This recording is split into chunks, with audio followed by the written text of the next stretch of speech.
ఓట్లు సంపాదించుకునేందుకు ఎన్నెన్ని మాట్లాడాలనో అన్ని మాట్లాడిండ్రు, ఎన్ని ఇద్దరు పడాలనో అన్ని పడ్డరు.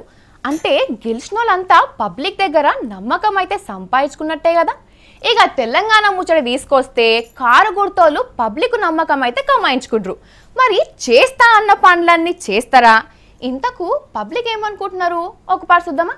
అయిపోయింది, పబ్లిక్ చేయవలసిన పని చేసిండ్రు. ఇక కేసీఆర్ సార్ అంబాసిడర్ కారు 4వ గేర్ల ఉరికేతడి చేసిండ్రు. చేయి గుర్తోళ్ళ ఏళ్లకున్న గోర్లు ఊడవీకేసిండ్రు. కేసీఆర్ ఏది కావాలన్నాడో గదే చేసి చూపించారు పబ్లిక్.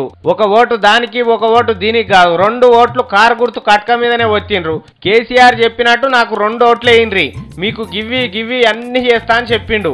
రుణమాఫీ, డబుల్ బెడ్రూమ్ ఇల్లు, ప్రైవేట్ నౌకరులను రెగ్యులర్ చేసుడు, కక్కి ఒలికిపోయేంత కరెంటు తయారు చేస్తాం, రాష్ట్రంలో పనిచేస్తున్న సర్కార్ నౌకరులకు కేంద్రంలో పనిచేసేటోళ్ళతో సమానం జీతాలు ఇస్తా, బక్క పేదోళ్ళకు భూములు ఇస్తా అని చెప్పిండు కదా.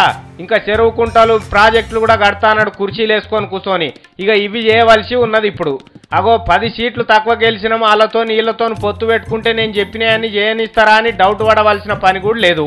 సర్కార్ ఏర్పాటు చేయంగా ఇంకా జరంత మంది మిగిలిపోయేటట్టున్నారు టీఆర్ఎస్ ఎమ్మెల్యేలు. కాబట్టి ఏ పని చేసేందుకైనా ఎవ్వరు అడ్డం పడే పరిస్థితి అయితే లేదు. ఈ ముచ్చట మీద మరి పబ్లిక్ ఏమనుకుంటున్నారో ఒకసారి చూద్దాం. అయ్యా, తెలంగాణలో టీఆర్ఎస్ పార్టీ వాళ్ళు సర్కార్ ఏర్పాటు చేస్తున్నారు, మరి అలా ఏం చేయమని కోరుకుంటున్నారు మీరు? అవినీతి రహిత ప్రభుత్వాన్ని మొదట ఏర్పాటు చేయాలి, తర్వాత మన రైతు. వెరీ గుడ్, నువ్వేమంటావయ్యా? బంగారు తెలంగాణ, బంగారు సర్కార్ కూడా రానే వచ్చింది. గల్ఫ్ బాధితులకు ఎంతో మంది చనిపోతున్నారు, ఆత్మహత్యలు చేసుకుంటున్నారు, వాళ్ళందరికీ ఉపాధి కల్పించాలి. ఉపాధి కల్పించాలంటే ఇక్కడనే పరిశ్రమ రావాలి, ఇక్కడనే ఫ్యాక్టరీస్ ఉండాలి, ఇక్కడనే ఉపాధి అవకాశాలు ఎక్కువ పెరగాలి. సరే, గల్ఫ్ బాధితులు కూడా ఒక పెద్ద సమస్యనే. నువ్వు చెప్పమ్మా, తెలంగాణలో ఏం కావాలనుకుంటున్నావు ఇప్పుడు?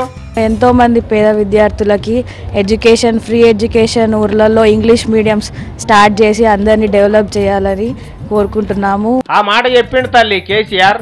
ఎమ్మెల్యే కొడుకైనా, నామన్మడైనా, పేదోని కొడుకైనా అందరు ఒకటే బల్లె ఒకటే రూమ్ లో కూర్చొని చదువుకుంటారు, అది అమలు చేపిస్తా అన్నాడు. నువ్వేం పరిశాన్ కాకు, చెప్పయ్యా నువ్వేమనుకుంటున్నావు? ఒక 6 నెలలలో ఎక్కడెక్కడ ఏమేమి ఖాళీలు ఉన్నాయో వాటన్నిటిని కూడా లెక్కలు వేసి మరి విద్యావంతులందరికీ కూడా అర్హతను బట్టి తప్పకుండా ఉద్యోగాలు ఇవ్వాల్సినట్లాంటి బాధ్యత ఉంది అని.